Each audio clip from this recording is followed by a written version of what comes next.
Alors, bienvenue dans ce nouveau Malte Academy. Donc aujourd'hui, ça va être animé par donc pour vous faire un petit rappel le temps que les participants se connectent. Les Malte Academy, en fait, c'est un format organisé par Malte pour vous permettre en fait de continuer à vous former à distance pendant un peu cette période. On a eu d'abord la période de confinement et là la période de vacances. L'idée, c'est de permettre à la communauté de Malte, donc qui est de plus de 180 000 freelances en France, en Allemagne et en Espagne, voilà, d'échanger des connaissances, que ce soit sur des sujets précis et plutôt tech, comme aujourd'hui avec Frédéric, mais on a aussi des sujets plus généraux, plus orientés business, qui s'adressent en fait, par exemple, aux freelances, comment négocier avec son client, etc. Donc, pour rappel, Malte, c'est une plateforme de mise en relation entre freelance et clients. On a plus de 90 000 clients qui travaillent avec Malte. Et en fait, en passant par Malte, ça vous évite évidemment de décrocher de nouvelles missions, d'élargir votre réseau de clients, mais aussi d'éviter tout impayé. Et on vous offre aussi pas mal de partenariats et d'offres pour que vous puissiez en fait vous épanouir dans votre quotidien de freelance. Donc voilà pour la petite rapide intro. Je pense qu'aujourd'hui, ce sera plutôt en petite communauté, vu qu'on est sur un atelier qui n'est pas forcément grand public. Je vais te laisser prendre la parole, Frédéric. Je reste pas loin du coup pour prendre les questions des personnes et je reviendrai aussi à la toute fin du webinaire si vous avez des questions concernant Malte ou les Malte Academy. Merci. Eh bien, donc, l'atelier d'aujourd'hui, vous avez vu le sujet, j'ai appelé ça Twin UI, c'est comment faire deux interfaces dans une même application, en Go. Alors, qui suis-je? Donc, Frédéric Marant, comme le dit le titre, ingénieur conseiller en performance logicielle. Ça veut dire que j'ai un profil un peu particulier par rapport à beaucoup de gens sur Malte. Je fais relativement peu de projets de développement et plus d'accompagnement, de l'audit, du conseil, de la conception de prototypes, ce genre de choses. J'ai une expérience assez longue dans les systèmes, ça se voit un petit peu à la couleur de ma barbe, par exemple, mais je suis intervenu pendant près de 10 ans comme étant le principal mainteneur de Drupal, le CMS PHP en France, le seul actuellement à proposer encore du consulting à être un mainteneur de Drupal. Mais en fait, depuis 7 ans, pour les questions de performance qu'on rencontrait dans le CMS, je me suis mis à faire du Go et à monter progressivement les compétences sur ce langage, ce qui m'a amené d'ailleurs à écrire un livre qui a été publié ce printemps aux éditions Duno sur le langage. Vous aurez les infos à la fin, mais voilà, c'est un assez gros livre. Je vais vous le montrer même. Hop. Coucou. Le voilà. Donc, pas mal de choses sur Go. On ne va pas tout voir aujourd'hui, juste des petits bouts de ce qu'il y a dedans, et aborder plus spécifiquement le sujet donc de ces interfaces en mode texte qui sont beaucoup moins connues par les développeurs en général que les interfaces en mode web. Donc, 5 points. D'abord, pourquoi vouloir mettre deux interfaces dans un même programme? Deuxième point, comment est-ce qu'on le réalise? Donc, il y a diverses possibilités, j'en ai choisi une, et c'est celle qu'on va voir plus en détail. Au point numéro 3, c'est le module TView. Ensuite, comment est-ce qu'en pratique on fait le code? Et là, vous allez avoir le listing complet de ces interfaces. Et une fois qu'on a réalisé les deux, on se rend compte qu'il y a un problème qui est l'assemblage des deux, puisque les deux marchent avec des systèmes bloquants et deux boucles événementielles indépendantes. Donc, allons-y.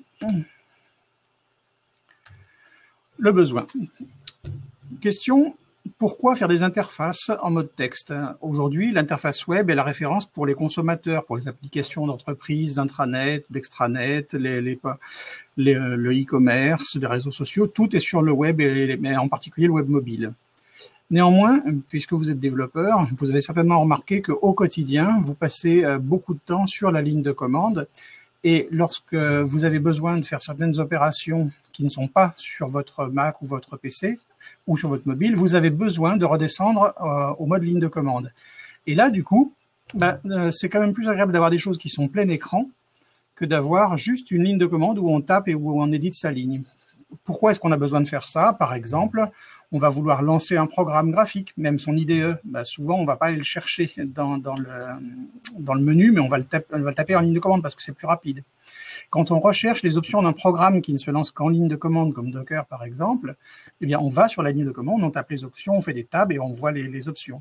Quand on est en train de préparer un script pour Bash ou ZSH ou même Windows, on a besoin de taper ces commandes pour pouvoir les assembler.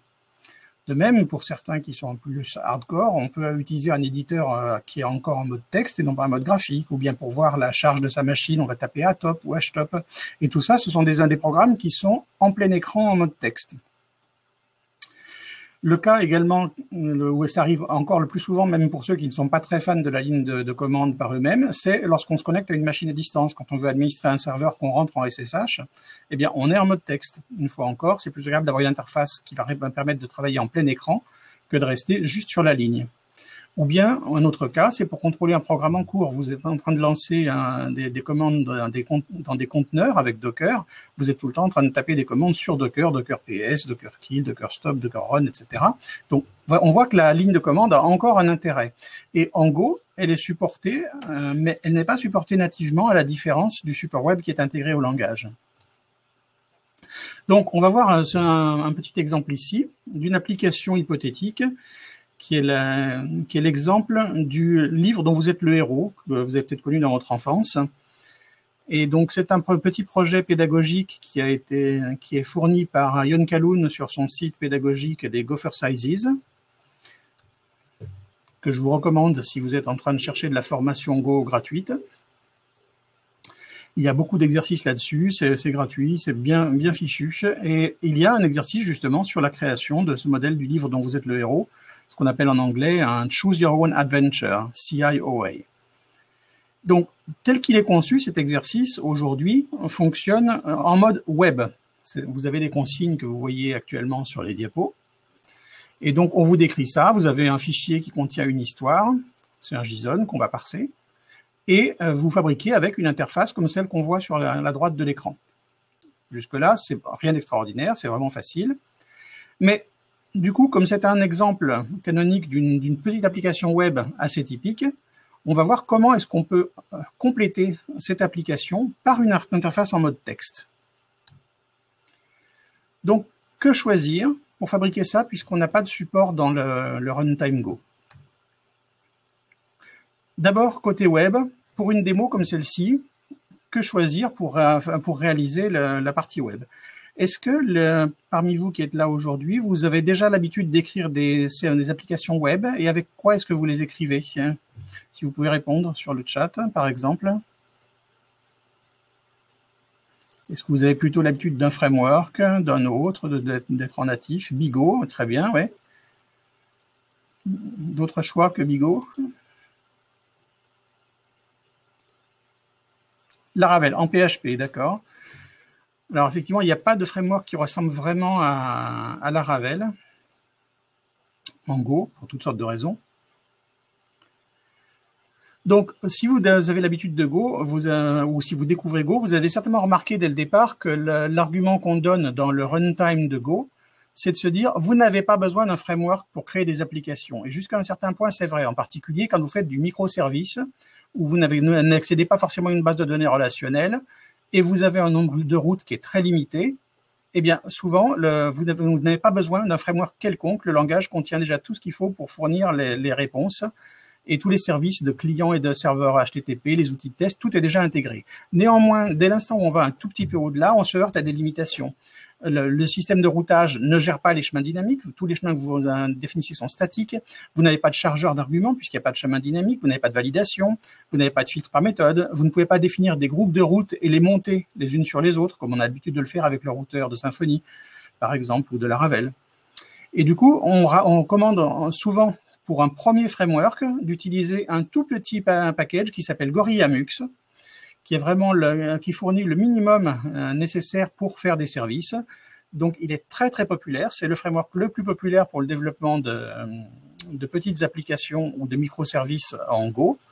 Et il a même fourni le modèle de référence des middleware, puisque comme les handlers en Go ont une signature fixe, on ne peut pas leur passer de paramètres. Donc, la plupart du temps, les routes sont wrappées par des middleware qui vont leur injecter les paramètres dont elles ont besoin en addition.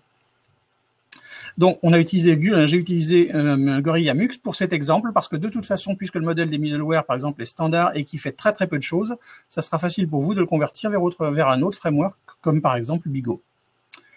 Si on devait aller au-delà, qu'est-ce que je peux vous recommander aujourd'hui en termes de framework? Eh bien, il y en a 4 qui se dégagent à mon sens. Vous avez d'abord Gin, qui est orienté vers la conception d'API. Et il est censé être le plus rapide et le plus simple de tous les frameworks Go que vous ayez actuellement, dès l'instant où on reste sur le monde des API. Ensuite, vous avez Bigo, dont je suis moi-même un petit peu un contributeur, qui a été inspiré par Django, qui est de l'outillage intéressant. Donc, Nicolas, visiblement, a choisi cet outil comme je l'ai choisi moi-même au départ. Vous avez une ligne de commande pour développer avec du rechargement automatique. Il y a un ORM, donc il y a pas mal d'outillage. Et puis, depuis maintenant quelques années, il y a un framework assez imposant qui a l'air de dominer progressivement tous les projets Go qui ne sont pas simplement des services, mais qui visent à faire des projets web traditionnels, comme ceux qu'on aurait fait avec Symfony ou Laravel, et c'est Buffalo. Buffalo est un gros système qui a eu comme idée de ne pas tout réinventer, mais d'adopter des composants tiers et de fournir la glue et les composants manquants. Du coup, ils ont un ORM POP qui est basé sur SQLX, qui permet d'utiliser un style vraiment de SQL traditionnel de Go, juste simplifié par SQLX, sans essayer pour autant de faire un ORM traditionnel avec de la lecture d'annotation, parce que ça se marie très mal en fait avec le modèle de Go, qui est beaucoup plus adapté soit à l'API classique de niveau SQL, SQLX, soit aux ORM génératifs. Et donc, ils ont créé celui-ci. Ils ont également fait le modèle template Plush, qui est une extension du système des templates fournis par leur langage Go, et tout en étant compatible, ce qui est une bonne chose. Et pour les gens qui font des sites internationaux, eh bien, ils ont intégré une bibliothèque tierce d'internationalisation, et c'est souvent ce qui manque dans d'autres frameworks. Enfin, et non des moindres, c'est l'un des rares produits Go qui a une documentation en français. La doc de Bigo est à jour essentiellement en chinois et plus ou moins en anglais, mais elle est essentiellement en chinois à la base. Il y a un quatrième que je mentionne aussi, c'est Revel.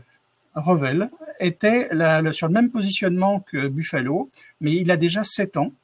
Donc, il a eu le grand mérite d'être le premier à essayer de fournir une offre pour créer des sites complets, mais il a vraiment perdu de l'allant de ces dernières années avec la montée de Buffalo. Il y a beaucoup moins de contributeurs et il est plutôt lent comme framework. Néanmoins, si vous cherchez des frameworks complets, ces 2 derniers sont les plus gros. En revanche, Gin et Bigo seront les plus pratiques pour faire des API.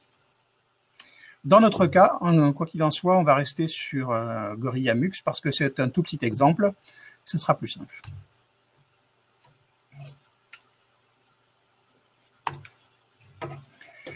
De l'autre côté, pour le texte, on a toutes sortes de packages qui sont partis.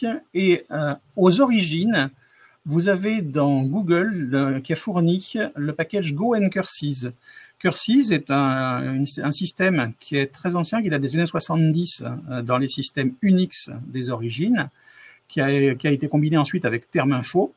Donc, c'est la fusion des approches de Unix ATT et Unix Berkeley. Donc, on est vraiment, vous voyez, dans la préhistoire du mode plein écran. Et ça a été porté en Go dès l'instant où Go a été lancé par les créateurs de Go. Et donc, ça a donné ce package qui vous permet d'utiliser Curses. Donc, si vous avez pour une raison quelconque besoin de supporter des vieux terminaux historiques sur une application que vous auriez relié par une liaison série, chose qu'on ne fait plus aujourd'hui, vous pouvez encore le faire avec ce package. Objectivement, on n'en est plus trop là. Et donc, la logique a été réinventée au fil des années. Et il y a un package qui a émergé qui est TermBoxGo. TermBoxGo, c'est essentiellement se poser la question de qu'est-ce qu'il y a dans Ncurses pour faire des interfaces en mode texte plein écran et qu'est-ce qui est vraiment de la préhistoire dont on n'a plus besoin. Aujourd'hui, on n'a plus besoin des terminaux asynchrones avec du contrôle de flux et des disciplines de ligne. Tout ça, c'est des choses qui n'existent plus aujourd'hui. Aujourd'hui, quand on est en terminal, on est sur une liaison TCP/IP. On est généralement dans un shell. D'ailleurs, on est soit dans un conteneur, on est dans une VM ou on est sur un serveur distant. Et dans tous les cas, on n'a plus besoin de supporter des terminaux de marque qui n'existent plus, des résolutions trop limitées comme on avait autrefois. Et du coup, ça a permis d'alléger le projet et d'en faire quelque chose de beaucoup plus efficace que Go and Curses. Du coup, il a été très populaire. Sauf que, comme ça arrive souvent dans l'open source, malheureusement, le projet a été abandonné par son mainteneur. Donc, bien que ça soit très populaire, ça n'est sans doute pas celui qu'il vaudrait mieux utiliser aujourd'hui.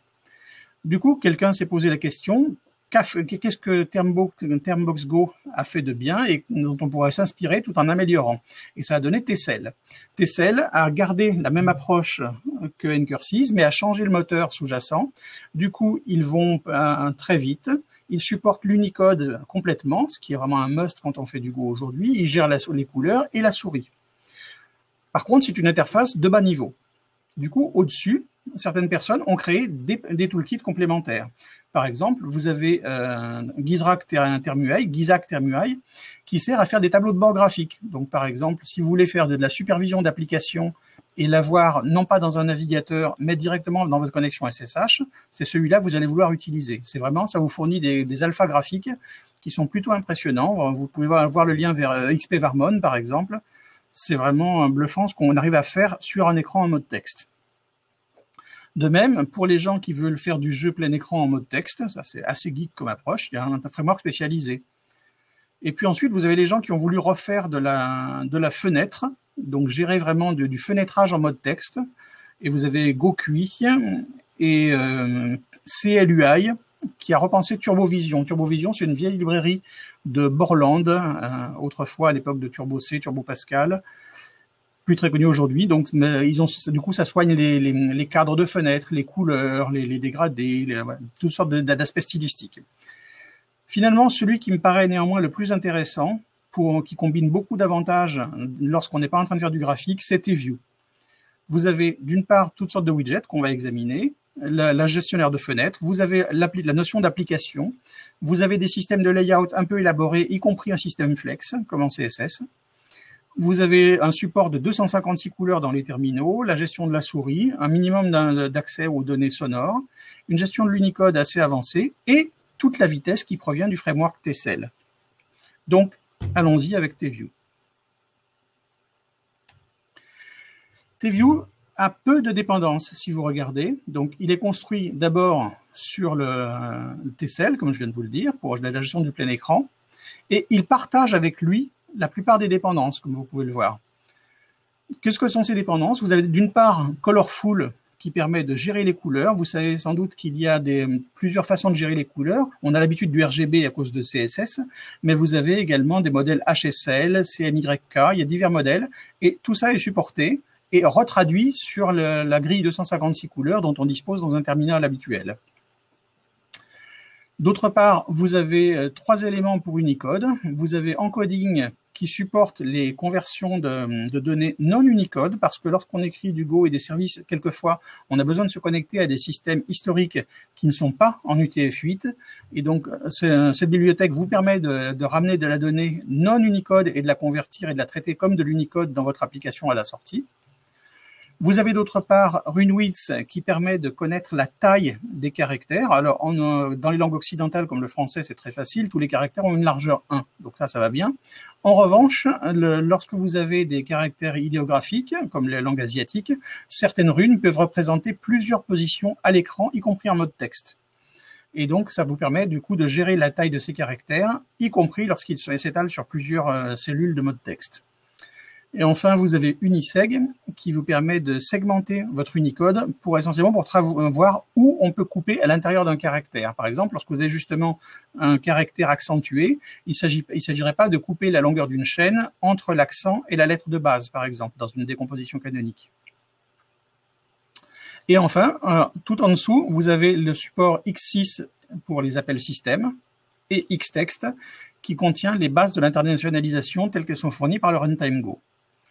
Donc, ce qui est intéressant dans ce package, c'est que vous avez finalement très peu de packages de dépendance, à la différence de beaucoup de packages qu'on a même en Go, où on a tendance à ramener la moitié de la planète à chaque fois. Là, si vous regardez le GoSum à la fin, il n'y a que ces paquets-là. Qu'est-ce qu'on peut faire avec? Vous avez une démo qui est fournie, et si vous la voyez tourner normalement, vous avez ici un exemple d'une table. Et vous voyez qu'on peut sélectionner les lignes, on peut sélectionner les colonnes, on peut avoir du défilement à l'intérieur, on peut mettre on peut fabriquer des formulaires avec des drop-down à l'intérieur. Donc c'est vraiment évolué pour du mode texte. Ça vous permet de faire n'importe quelle application de gestion en termes de présentation, pour ainsi dire. Si vous regardez le code sur la droite, il vous semble peut-être un peu impénétrable, mais on va le regarder plus en détail. Donc, comment est-ce qu'on fabrique une application en mode texte? Eh bien, on commence par concevoir, bien sûr, le greybox ou le fil de fer de son application, et on va créer des widgets. Donc, on va prendre les widgets, des boutons, des textes, des leaks, des cases à cocher, toutes sortes de choses, et on instancie chacun de ces widgets. Ensuite, une fois qu'on a créé un objet, on va le configurer. Donc, ils partagent tous un objet commun qui s'appelle le box, qui contient des méthodes communes, donc le titre, la couleur de fond, et ainsi de suite. Mais ils ont aussi, pour certains d'entre eux, des propriétés spécifiques. Par exemple, une checkbox va pouvoir être cochée ou pas. Donc, une fois qu'on l'a créé, on le configure et ils ont tous des méthodes chaînables. C'est-à-dire que quand vous avez un objet, vous faites .set quelque chose et vous pouvez enchaîner .set autre chose et récupérer l'objet et appliquer les méthodes les unes derrière les autres. Ensuite, si ce sont des objets qui doivent recevoir des entrées, donc par exemple des boutons, des champs de saisie, on va leur mettre des handlers pour pouvoir mettre la logique d'application qui va permettre à l'application de saisir les données. Dans notre exemple, on va simplement vouloir lire les codes, enfin les lettres que l'utilisateur va utiliser pour choisir la suite de sa navigation dans l'application. Vous avez deux méthodes pour le faire. Vous pouvez les mettre directement au moment où vous ajoutez un enfant, ou bien, pareil, comme la configuration, prendre votre liste et appliquer je t'ajoute ce handler en précisant le raccourci, la rune, et vous récupérez votre liste derrière. Une chose que vous pouvez remarquer sur les signatures de ces deux fonctions en bleu, c'est qu'elles ne reçoivent pas l'événement. C'est-à-dire que ça peut surprendre lorsqu'on a l'habitude de faire du code en JavaScript, par exemple, pour gérer des interfaces web, ce qui est aujourd'hui assez courant, eh bien, on reçoit généralement un event avec les coordonnées de la souris, la touche du clavier, et ainsi de suite. Là, le handler de l'événement ne reçoit pas l'événement. Ce qui veut dire que vous devez créer autant de handlers que vous avez de points où ils sont appelés, et vous allez leur injecter la connaissance de cet événement uniquement à partir du point où ils ont été appelés. Il y a une approche qui est un peu plus pratique, qui va consister à capturer les événements au niveau de l'application elle-même. L'application, c'est un peu comme un widget, on la crée, on la configure en lui disant la racine de l'arborescence de rendu, c'est ce widget en particulier dans la liste. Et justement, si vous capturez les événements au niveau de l'application, là, vous recevez l'événement complet avec les méthodes qui permettent de décoder quelle est la touche, est-ce qu'il y a des modificateurs, est-ce que c'est un événement de souris, et ainsi de suite. Et là, on retrouve ce qui est familier à la gestion des applications habituelles. Enfin, une fois qu'on a construit toute l'arborescence de nos composants avec ça, on lance la boucle événementielle avec run et on attend qu'il se passe quelque chose. Ça semble compliqué. Voici un exemple de Hello World. Comme vous voyez, on reste en deux lignes, c'est quand même pas énorme. Donc, si on parcourt ces lignes, justement, donc on est dans notre main. Première chose, on va créer un bouton, New Button. Ici, je vais donner un texte et ça me donne un widget qui est ce que j'ai appelé TV. Maintenant, je vais ensuite créer une application, donc New Application, et je vais chaîner dessus la configuration en lui disant le widget racine, c'est ce TV que je viens de créer. Une fois qu'elle est créée, je run et c'est terminé. Je viens d'écrire un Hello World en deux lignes, en plein écran. Et c'est ce côté plein écran qui est intéressant, c'est que juste en deux lignes, il va effacer mon écran, centrer le message automatiquement, verticalement et horizontalement. Et quand je vais ressortir de ce programme en faisant CTRL-C, qui est la touche par défaut, eh bien, il va restaurer l'écran derrière, comme si de rien n'était, comme fait un éditeur habituel.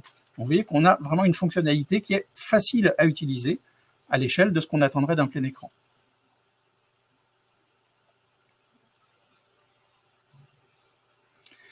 Ici, je vous ai mis la liste des widgets dont vous disposez. Donc, vous voyez qu'on a au départ trois interfaces. Le primitif qui définit tout ce qui va être affichable en réalité dans une interface en mode texte. Focusable qui est spécifiquement pour ceux qui peuvent recevoir le focus, qui permet la navigation au clavier. Et format item pour les objets qui peuvent recevoir des saisies. Vous voyez qu'il n'y en a que trois, les cases à cocher. Il existe un système de radio d'ailleurs, bouton radio. Les drop-down, qu'on a vu tout à l'heure dans la petite démo, et les champs de saisie. Au-delà de ça, on retrouve des widgets habituels qui sont familiers quand on a du HTML, et même un peu plus. Donc, vous trouvez la table, on a l'élément HTML, le texte, qui correspond à un input text dans un formulaire web, qui une fois correspond à un texte ARIA, les pages qui vous permettent d'avoir une application qui se compose en plusieurs pages, les listes de données qui vous permettent d'avoir des listes avec des actions de sélection à l'intérieur, les grilles qui permettent de positionner des éléments dans une grille, comme on ferait un positionnement historiquement avec avec une table ou bien avec un grid CSS, les frames qui vous permettent de mettre des cadres à l'intérieur desquels vous pouvez mettre d'autres choses, les formulaires qui habillent les formats items qu'on a sur la droite, le flex qui vous permet d'avoir un dimensionnement automatique et proportionnel des widgets à l'intérieur de ce flex, les boutons et les vues arborescentes Tree View qui vous permettent d'avoir au clavier ou à la souris une navigation qui se plie et qui se déplie pour dessiner des arbres. Donc vous voyez, par rapport à ce qu'on peut attendre d'une application en mode texte, on a le support complet de la fonctionnalité. Et comme je vous l'ai dit également, vous avez le support de la souris. Vous le voyez sur la gauche, il y a la mouse action. En plus des événements clavier, vous avez les événements de souris. Donc votre souris se navigue en mode texte et vous permet d'agir sur l'interface. Vous pouvez également, si ça ne vous suffit pas, créer vos propres composants. Il y a plusieurs approches pour surcharger le framework. Par exemple, vous pouvez décider de tout faire et dans ce cas-là, vous devez implémenter des views primitives par vous-même. Vous voyez que ça fait quand même 9 méthodes, c'est un peu de travail. Sauf qu'il y a un moyen un peu plus simple que ça, qui consiste à dire, eh bien, je vais composer un champ intégré box, et c'est ce que font tous les autres composants en réalité. Et on intègre un box, du coup, on a automatiquement toute la gestion de base fournie par box, et on se contente de surcharger ce qu'on veut changer par rapport à la box. Encore plus simplement, on peut dire, je vais créer un composant qui va composer un autre composant déjà existant, c'est-à-dire qu'au lieu de composer une box, je vais composer peut-être un button, par exemple, et je vais juste remplacer la façon dont il se dessine, en surchargeant son draw. Ou bien je peux décider d'intervenir avant son dessin pour aller faire du chargement à la volée des données, par exemple, avec un set before draw. Ou bien une fois qu'il a été dessiné, je peux décider de faire quelque chose dessus, peut-être pour compter le nombre d'actions ou n'importe quoi, avec un after draw. Donc ce sont les hooks d'application. Et enfin, je peux aussi intercepter la boucle d'événements au niveau de l'application ou au niveau du box. Donc vous voyez qu'on a une grosse flexibilité pour essayer de minimiser le code nécessaire à faire des applications avec ce genre d'interface. Comment est-ce que ça se code en pratique? Donc, première version, on va se faire une simple petite interface web. Est-ce qu'il y en a parmi les participants qui n'ont pas encore créé d'application web en Go, ou est-ce que tout le monde en a déjà fait? Donc, je vois que Nicolas fait du Bigo, donc oui, mais les autres?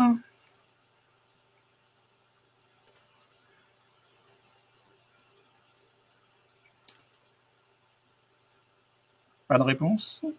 Je crois qu'on est sur une majorité silencieuse. Bon, eh bien, tant pis. Donc, on va voir les choses. De toute façon, ça ne fait pas de mal de les revoir.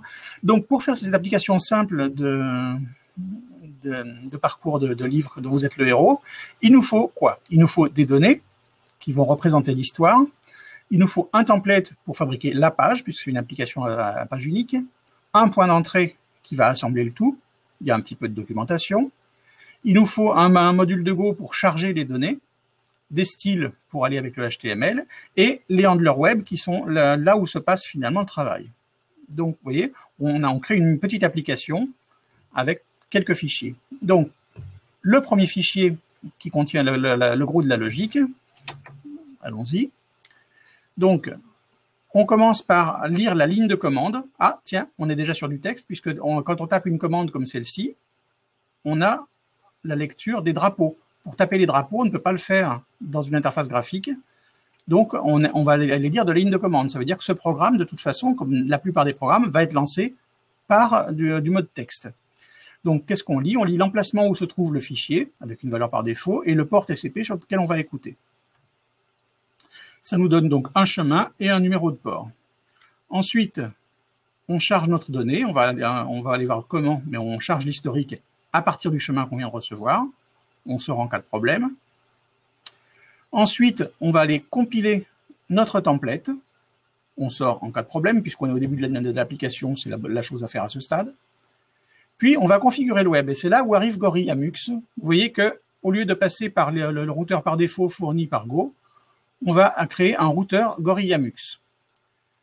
Et ça va nous permettre, jusque-là, de handle func, de mettre un handler pour la feuille de style, Ça, on aurait très bien pu le faire avec le langage de base, mais ça va surtout nous permettre de faire ceci, c'est-à-dire d'aller charger une fonction avec un paramètre dynamique qui va être l'arc. Et au lieu de devoir, dans le handler, aller résoudre à partir du chemin quelle est la valeur de l'arc et de la charger, on va directement obtenir cette résolution qui va être passée à notre handler de manière à découpler les préoccupations et à faire en sorte que le handler reçoive l'argument, parce que ça n'est pas son job, à lui qui est en charge de fabriquer une page, d'aller décoder un paramètre d'URL objectivement. Enfin, sur la racine, on va renvoyer automatiquement vers la première page de l'histoire en renvoyant une 301. À la fin, on termine par listen and serve sur notre numéro de port en passant le routeur au lieu de nil comme on passerait habituellement en HTTP Go traditionnel. Jusque-là, c'est vraiment une application très basique. Gardons à l'esprit quand même ce petit point. La dernière ligne, c'est le listen and serve et l'application s'arrête à ce stade. Elle va boucler sur cette itération indéfiniment jusqu'à ce qu'on fasse un CTRL-C pour arrêter notre application. Le template, rien d'extraordinaire. Donc, vous voyez qu'on a un doctype, des méta, notre feuille de style avec son chemin prédéfini, une section, et là, on va aller lire le titre, et on va lire tous les éléments de la page, et s'il y a des choix de navigation, on fabrique une liste avec un range, avec ces fameux liens dynamiques pour lesquels on a créé une route spécifique.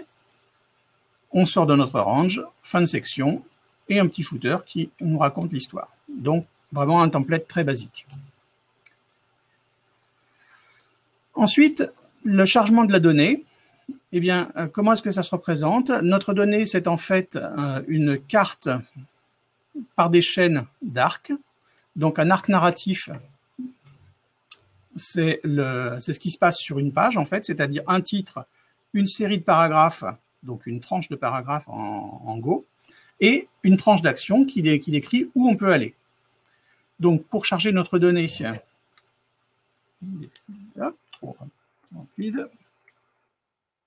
donc on prend le chemin qu'on a reçu tout à l'heure à partir du parse de nos drapeaux. On ouvre le fichier. S'il y a un échec, on ressort. Sinon, on crée un décodeur JSON. On décode et ça nous crée une story, donc qui va contenir toutes les pages de notre histoire. Les pages elles-mêmes, vous voyez sur la gauche, options pour les options et arc, rien d'extraordinaire. Les handlers sont là où ça se passe. Donc, d'abord, le handler d'arc qui est le plus intéressant. Donc, tous les handlers pourraient avoir la même signature, mais vous remarquez qu'on a un response writer, un request, un story et un template. Ah, mais ça n'est pas un handler HTTP standard, ça. Donc, comment se fait-il que ça fonctionne? Eh bien, retournons voir le main. Vous voyez que lorsqu'on a créé le handler d'arc, le handler qu'on définit pour handleFunc, ça n'est pas notre arc handler lui-même, mais c'est une closure qui est juste en dessous, qui est cette fonction anonyme ici. Elle a bien la signature de handler. En revanche, elle va appeler notre handler personnalisé en gardant les deux paramètres, le response writer et la request, mais aussi des paramètres auxquels elle a accès du fait de son placement ici, à partir du contexte dans lequel elle se trouve. Ça nous permet, c'est de cette façon-là qu'on peut implémenter des handlers qui reçoivent des données additionnelles au-delà du response writer et de la request. C'est le modèle de middleware.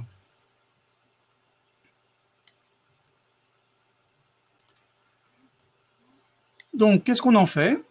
Eh bien, on va aller utiliser ici encore la particularité qui nous a été fournie par le Gorilla Mux, c'est-à-dire la lecture des paramètres.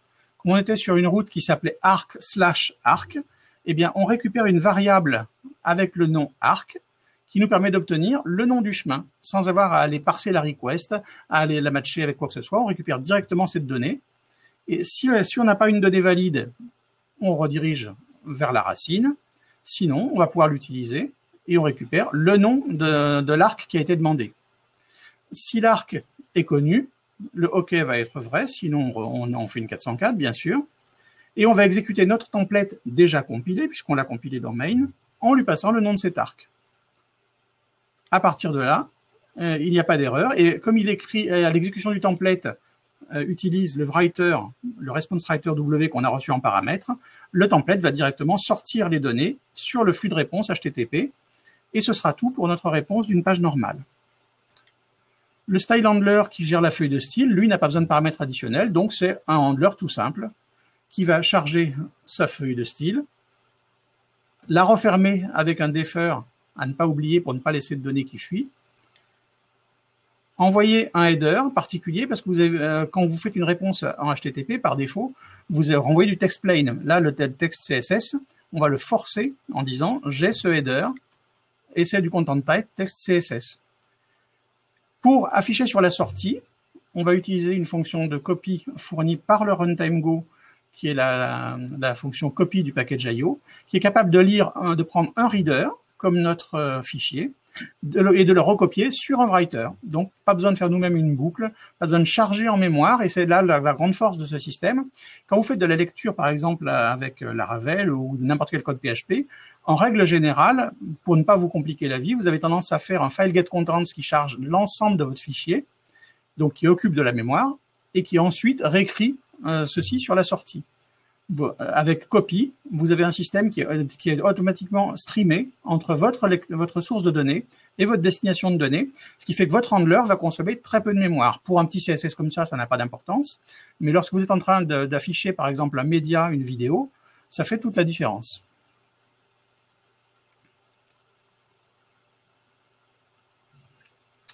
Et voici le résultat qu'on obtient avec ces quelques lignes.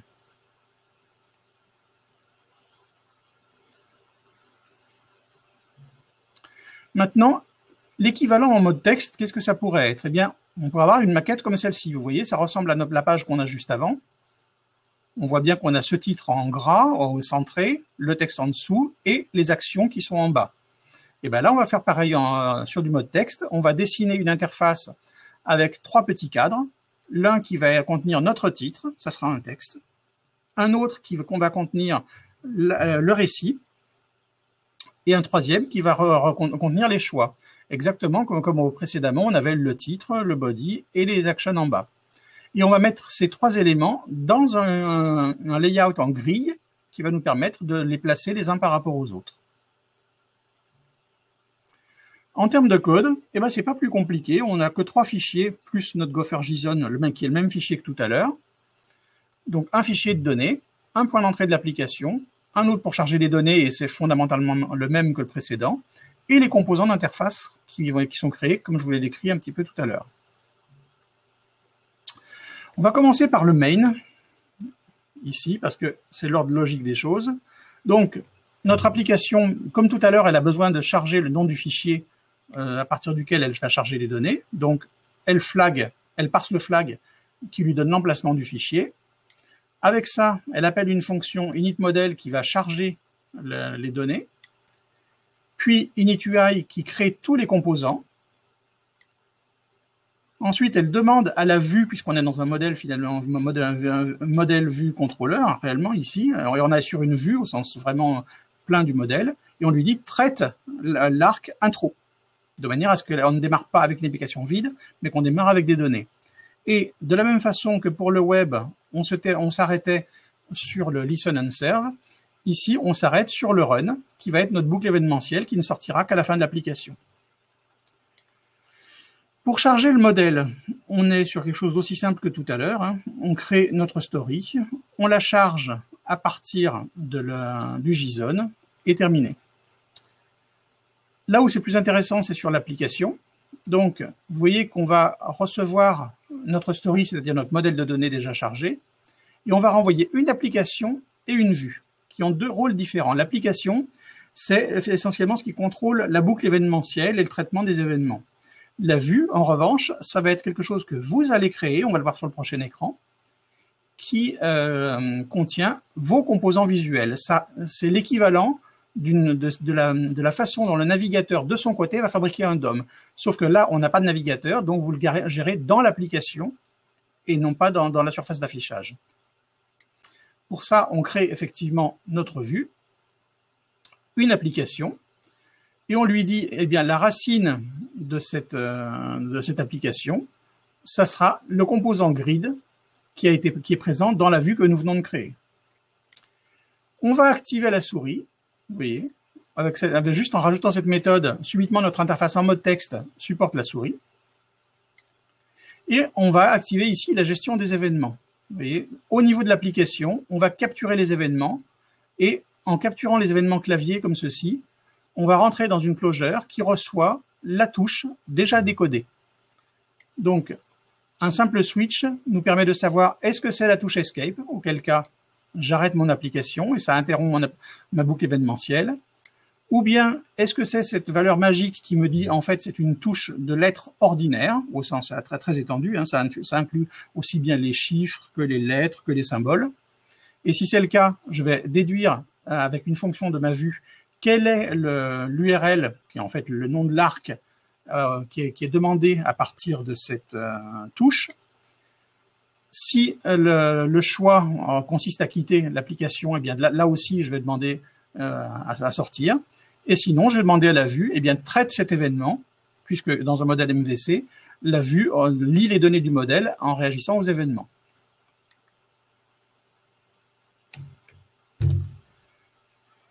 Voici notre modèle.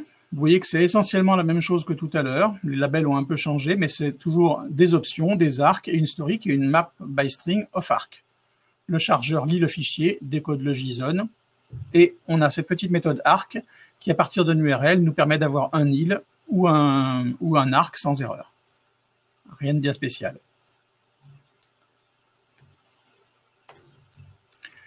Maintenant, la vraie difficulté, ou du moins ce que vous connaissez sans doute le moins, c'est comment est-ce qu'on assemble tous ces widgets de la même façon qu'on aurait assemblé nos composants dans un Form Symfony ou dans un tableau de rendu Drupal ou n'importe quoi d'autre.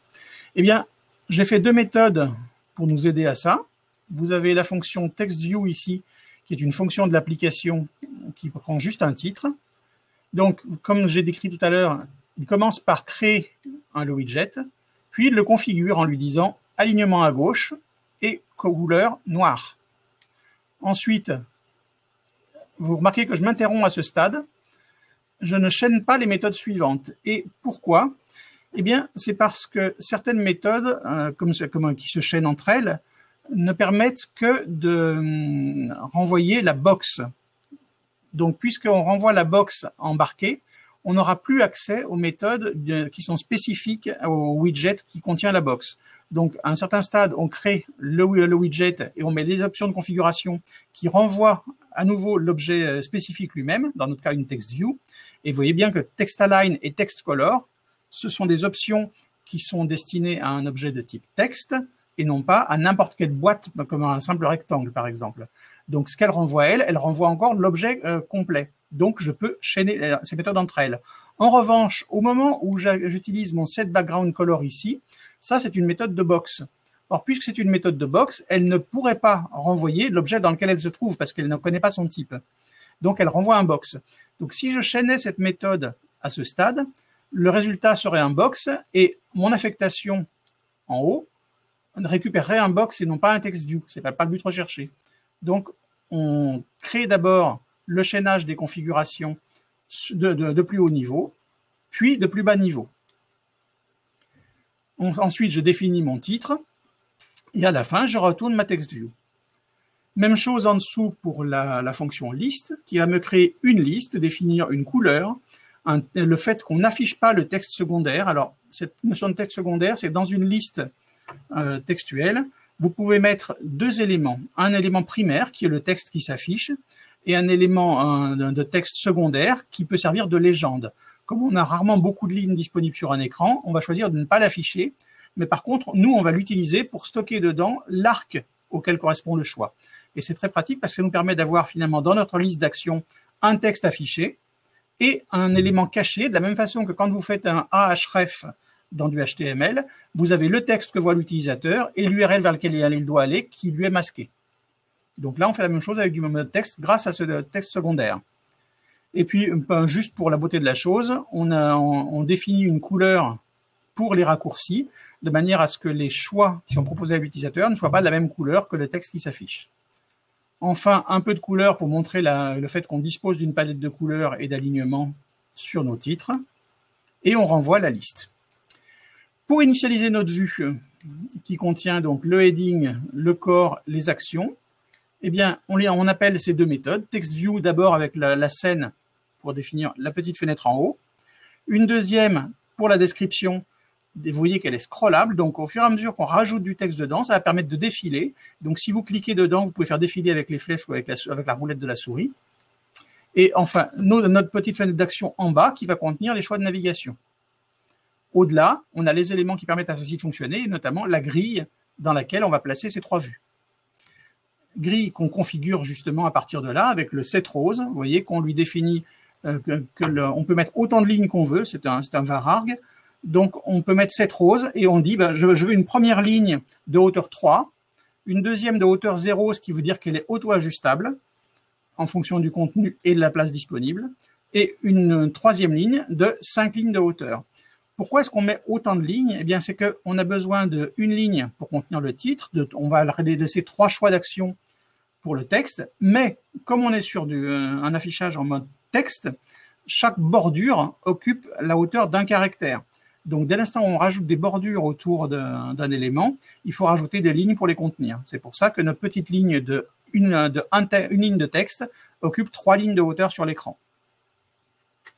Et puisqu'on a mis les bordures au niveau des 3 champs, les uns au-dessous des autres, on ne va pas utiliser les bordures de la table. Ensuite, on ajoute nos 3 éléments. Donc, le premier, c'est le heading, on le positionne en haut. Je vous fais grâce des paramètres, mais le premier paramètre après le heading lui-même, c'est le numéro de ligne auquel on le pose. Et on dit, dans la grille, voici le premier élément de la grille, c'est l'index 0. Ensuite, le body, c'est le deuxième élément de la grille, index 1. Les actions, c'est le troisième élément de la grille, index 2. Vous voyez que ça correspond à la position dans les appels à la fonction setRows. Et une fois qu'on a fait ça, on a créé la hiérarchie, l'arborescence, qui compose une grille avec notre TextView en haut pour les titres, le body qui est un autre TextView et une liste par contre pour les actions en bas. À ce stade-là, rien n'est rendu encore. On a juste fabriqué les composants, ils sont prêts à l'affichage. C'est comme lorsque vous êtes en train de faire du JavaScript et que vous créez des objets de DOM, tant que vous ne les montez pas dans le DOM, ils ne sont pas visibles.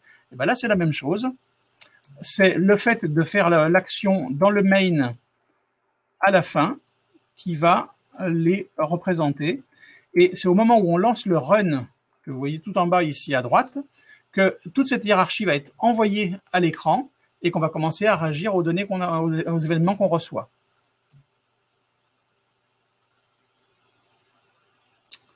Comment est-ce qu'on réagit maintenant à ces éléments? Eh bien, vous voyez qu'on a cette fonction handle dans la colonne de droite. La vue, on vient de la voir, elle a le heading, le body, les actions. Et donc, le handler, c'est l'équivalent de notre handler web. Vous voyez qu'on reçoit l'URL comme seul paramètre. Du coup, on demande à notre modèle que porte déjà la vue, puisqu'une vue peut accéder en lecture au modèle dans un MVC. Et on envoie un effacement du heading. Vous le voyez avec le heading clear ici, de manière à ce que le texte ne se rallonge pas en permanence, on remplace. Donc, on commence par effacer le champ. Et puis, on écrit dessus, tout simplement, avec notre bonne fonction fprint, comme si on était sur la sortie standard en train de faire des choses du listing à la séquentiel. En fait, vos textes vus sont des IO writers, ce qui veut dire que dès l'instant où vous écrivez dedans, avec n'importe quelle méthode de formatage qui vous intéresse, vous écrivez dans le cadre correspondant et vous bénéficiez du scrolling, de l'alignement et tout ça est automatique, sans que vous ayez besoin de faire vous-même votre formatage. Même chose, ensuite, on efface le body de l'histoire et on lit chacun des paragraphes avec cette petite boucle ici. Et à nouveau, on écrit avec un fprint dans le body, on écrit chaque ligne en lui rajoutant un backslash n à la fin pour sauter des lignes. Enfin, ce qui change d'une page sur l'autre, en plus du texte, ce sont nos actions. Et là, c'est un peu différent. C'est pas seulement du texte qui s'affiche, mais il y a des entrées qui doivent être choisies. Donc, on regarde, est-ce qu'il y a des options qui sont proposées? Donc, c'est pour ça qu'on regarde la longueur des options qui existent sur cet arc. Et si l'arc n'a aucune option, eh bien, on en rajoute une, disant, je vais vous proposer un choix qui va vous permettre de quitter l'application quand même. Donc, ensuite, j'itère sur mes options et je rajoute dans ces actions qui viennent d'être vidées par la méthode clear tous les items avec pour chacun le numéro où il se place, le label de l'action, donc vous voyez c'est Live Story, mais ça pourrait être une destination dans notre histoire, l'URL qui est le nom de l'arc qui va être masqué parce que tout à l'heure on a choisi de ne pas afficher le texte secondaire, et le caractère qu'on va présenter à l'utilisateur pour choisir cette action-là. Et le dernier paramètre nil, c'est là où on pourrait mettre un handler d'événements qui serait spécifique à cette action. À ce niveau-là, comme on a une logique très simple, on a tout laissé au niveau de l'application, c'était plus facile. Et voilà ce que ça nous donne. Donc vous voyez qu'on a bien en haut notre scène avec ces deux lignes de bordure, une en haut et une en bas, et le titre scène. Un autre texte avec la description, à nouveau avec une bordure et un titre, et notre liste en bas avec les choix qui sont en vert foncé et les actions qui correspondent au texte qu'on a trouvé dans la story. Donc dès l'instant où on appuie sur A ou B, on va naviguer vers la touche, vers la scène correspondante.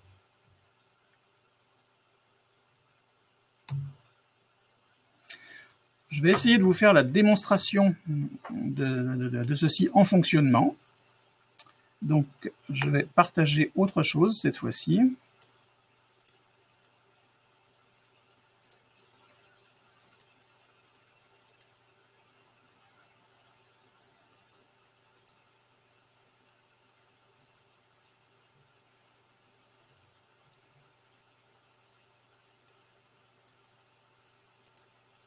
Vous devez voir mon terminal, je pense.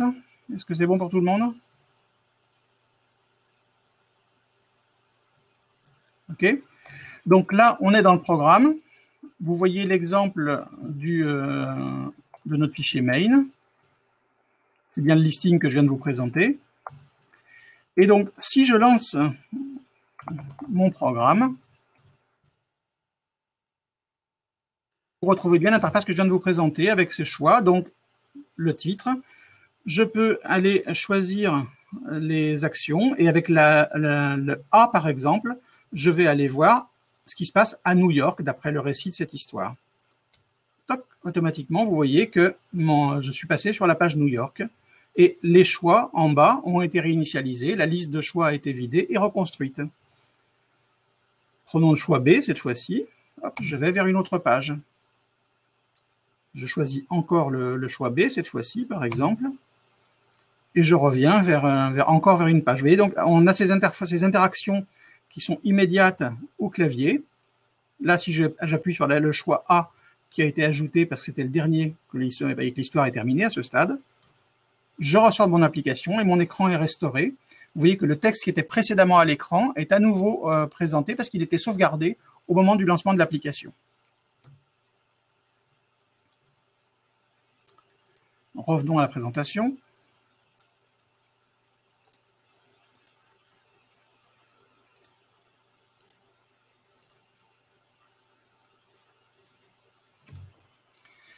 Donc, vous avez vu les deux façons de construire l'application. D'abord, le mode web habituel, et puis d'autre part, la version en mode texte. Mais maintenant, ce qu'on voudrait, c'est de composer les deux. C'était quand même c'est le sujet quand même de cette présentation. Donc, pour l'instant, on a deux applications, chacune dans son répertoire, et qui sont toutes les deux dans des mains, et chacune a son propre chargement de données, et chacune se termine par une fonction bloquante. Dans une interface web, on termine par le listen and serve, et du coup, on ne ressort jamais de cette ligne avant la fin du programme. Et de la même façon, dans l'application texte, on se termine par le apprun, qui ne ressort qu'avec une erreur en fin de programme, comme le listen and serve. Donc, quelle est la solution? On va refactoriser tout ça. Et je vous propose de le faire comme ceci. Donc, on va laisser le main.go, qui sera notre point d'entrée de l'application, en haut. Et puis, on va faire de l'over-engineering au maximum en créant 4 paquets pour ça. Donc, dans la vraie vie, pour un aussi petit programme, on mettrait tout dans le même. Ça serait évidemment plus simple. Là, je le découpe en 4 pour représenter comment les choses se passeraient dans un gros projet où on va séparer d'une part ce qui sera le modèle, et d'autre part, ce qui sera les interacteurs, c'est-à-dire les interfaces utilisateurs.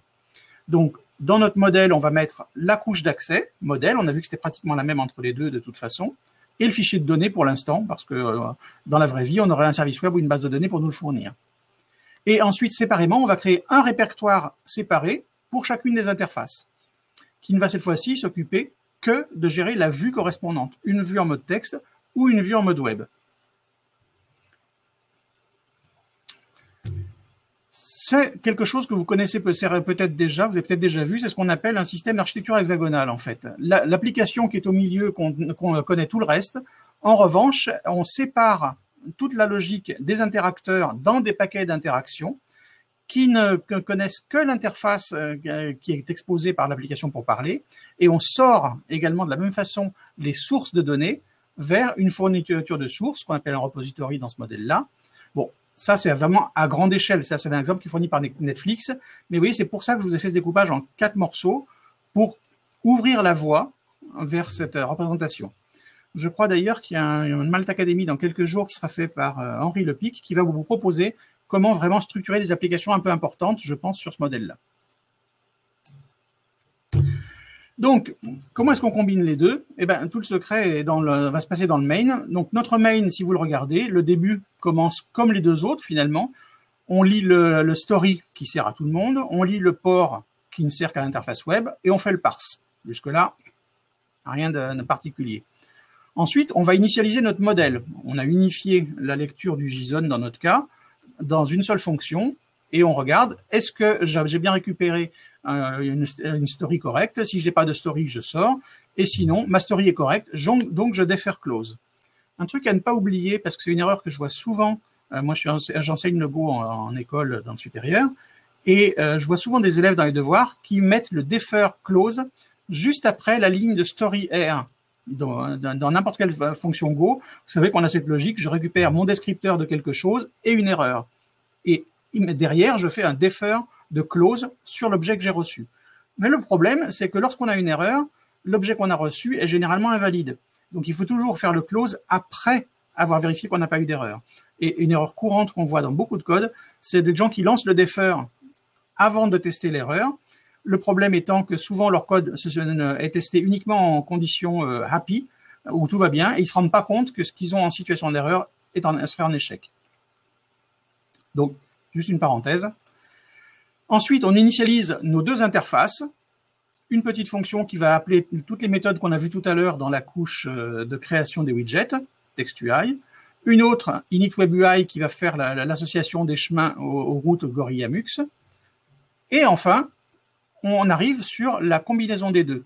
Et puisqu'on est en Go, on va utiliser les GoRoutines.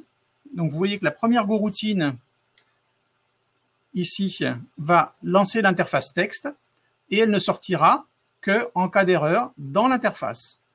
De la même façon, une deuxième GoRoutine va lancer le listen and serve du web et ne sortira qu'à la fin de l'application ou en erreur. Maintenant, si on faisait juste ça, il y aurait un problème parce que on lance l'application dans une GoRoutine. Très bien, la boucle événementielle se lance. 2 microsecondes plus tard, on revient puisque notre GoRoutine est lancée et on passe à la ligne suivante. On lance la deuxième GoRoutine. Ah oui, mais du coup, notre deuxième GoRoutine, pareil, au bout de 2 microsecondes, elle est terminée et on arrive au bout du programme qui, du coup, va sortir. Parce que le fait d'avoir les GoRoutines en arrière-plan n'empêche pas votre programme de s'arrêter. Donc, c'est à nous de lui rajouter de quoi s'arrêter et on va le faire avec un canal. Et c'est l'objet de ce canal done que vous avez juste au-dessus. Donc, on prend un canal avec des tout petits objets. On pourrait très bien créer un canal avec des objets vides qui sont des structures sans aucune donnée. Ça fait une longueur 0. Le gain n'est pas significatif. C'est plus lisible comme ça. Et on va simplement dire, dans notre GoFunc, à l'intérieur de la GoRoutine, si tu ressors du run, envoie quelque chose dans ce canal done pour dire que c'est terminé. Et pareil, dans l'autre listen and serve, si tu ressors du listen avec une erreur, envoie un message pour dire que c'est terminé. Lorsqu'on vient de lancer ces deux GoRoutines, elles ne sont pas en erreur a priori. Donc, lorsqu'on arrive sur la dernière ligne qui fait la réception du done, eh bien, notre programme, la GoRoutine principale dans laquelle tourne le main, se met en blocage sur la réception du canal et laisse tourner nos GoRoutines en arrière-plan pour fournir les deux interfaces. Et c'est ce que vous allez voir quand vous lancerez ce programme par vous-même sur votre propre poste. Vous avez une interface plein écran qui vous permet de suivre l'histoire. Mais si vous allez dans un navigateur sur le port 8080 ou n'importe quel port que vous avez choisi, vous pouvez séparément naviguer dans les deux et les deux fonctionnent ensemble. Et au moment où vous faites CTRL-C, par exemple, dans l'interface texte, vous allez terminer l'application ici au niveau du run, puisque du point de vue de TextUI, ça veut dire j'ai terminé. ou bien si vous sortez à la fin du récit avec le dernier choix en disant bah, j'ai terminé, je sors, vous ressortez du run. Mais à ce stade, vous envoyez un message dans le done, et donc puisqu'il y a un message qui arrive dans le done, vous débloquez la réception ici, et ça vous permet de terminer votre application.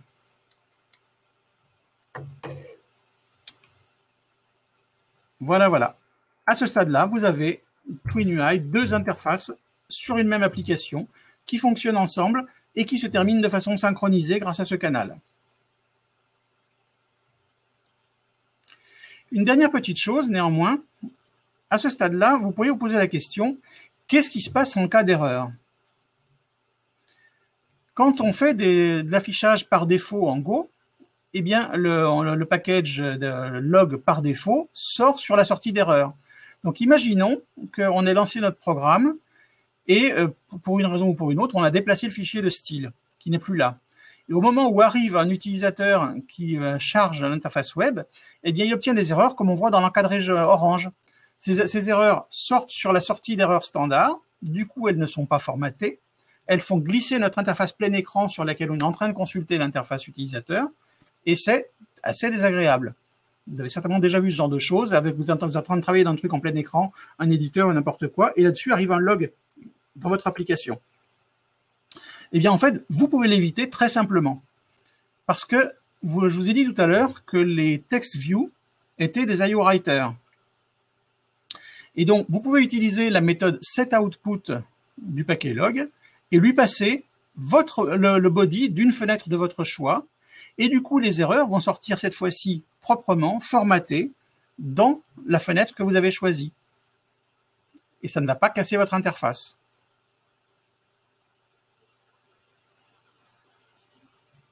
Et ça vous donne ceci en termes de comportement, c'est ce qu'on a vu tout à l'heure, la démo. Vous avez en haut l'URL où se trouve le dépôt qui contient l'ensemble du code. Et donc, normalement, vous pouvez cloner ça tel quel et le lancer sur votre machine pour observer ce qu'on est en train de voir défiler à l'écran.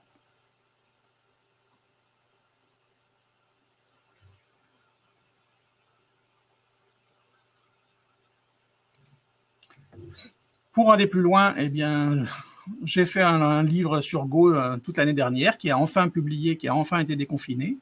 Je vous ai mis ici le lien sur le mini-site qui accompagne le livre. Donc, voilà, je vous en ai parlé au début. Voici le lien pour le rechercher, ozinet.fr/go. Beaucoup de code, il y a 400 pages, 150 listings. Vous avez de quoi faire pour approfondir le langage.